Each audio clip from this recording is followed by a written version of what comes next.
बिहार विधानसभा चुनाव 2025 पहले चरण में रिकॉर्ड मतदान, दावों प्रति दावों का माहौल। गुरुवार 6 नवंबर 2025 को हुए 2025 बिहार विधानसभा चुनाव के पहले चरण में 121 सीटों पर लगभग 64.66% मतदान दर्ज हुआ। यह राज्य में अब तक का उच्चतम मतदान प्रतिशत है।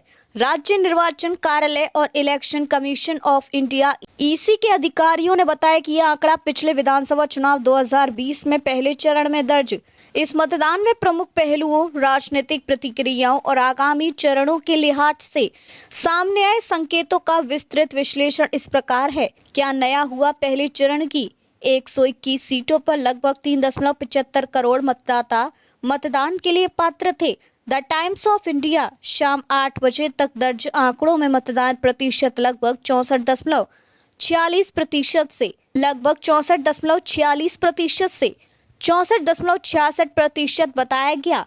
महिलाओं की भागीदारी विशेष रूप से बढ़ी। 2020 में महिलाओं का मतदान पुरुषों से अधिक था और इस बार भी यही ट्रेंड जारी माना जा रहा है।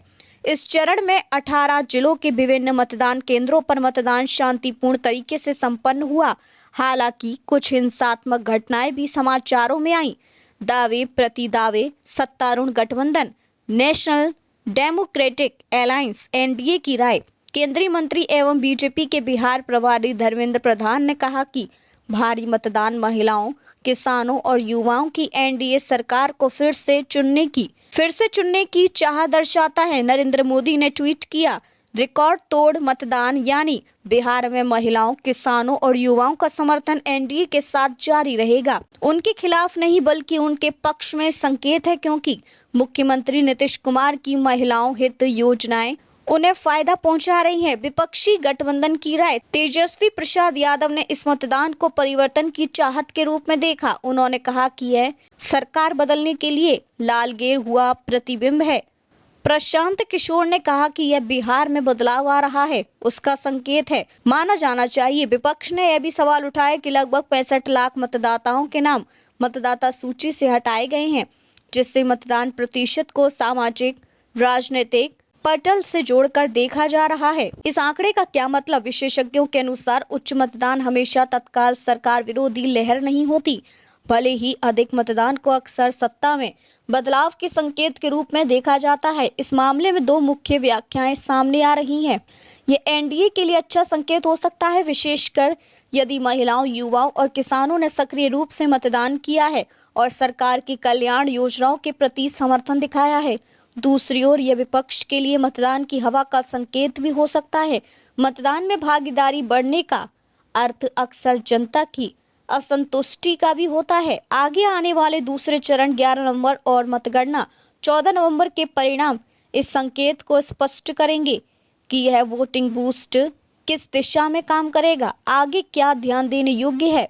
अगले चरण में 122 सीटों पर मतदान होना है, जहां मतदाता सूची में हाल ही में बदलाव और स्थानीय मुद्दे महत्वपूर्ण होंगे। महिलाओं, पहली बार वोट देने वाले युवाओं एवं प्रवासी मतदाताओं की भागीदारी विशेष रूप से महत्वपूर्ण रहेगी, क्योंकि उनका रुझान पर असर पड़ सकता है।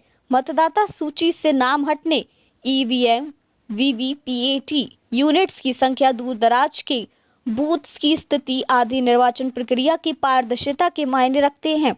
दोनों प्रमुख गठबंधनों की चुनावी रणनीति, जैसे कि एनडीए की विकास वार्ता वर्सेस महागठबंधन की कल्याण योजनाएं, अब वोटिंग के इस उत्साह को परिणाम में बदलने का मोड़ देख रही हैं। निष्कर्ष, पहले चरण में 34% से अधिक मतदान ने निश्चित रूप से बिहार की राजनीतिक दिशा को प्रभावित किया है और इस आंकड़े ने दोनों पक्षों को उत्साहित करते हुए सवाल भी खड़े कर दिए हैं।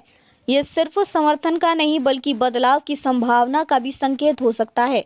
अब अगले चरण एवं परिणाम तक यह देखने योग्य होगा कि यह वोटिंग बम किसके पक्ष में फटता है, विकास विजय की दिशा में सरकार के लिए या बदलाव लहर के रूप में विपक्ष के लिए।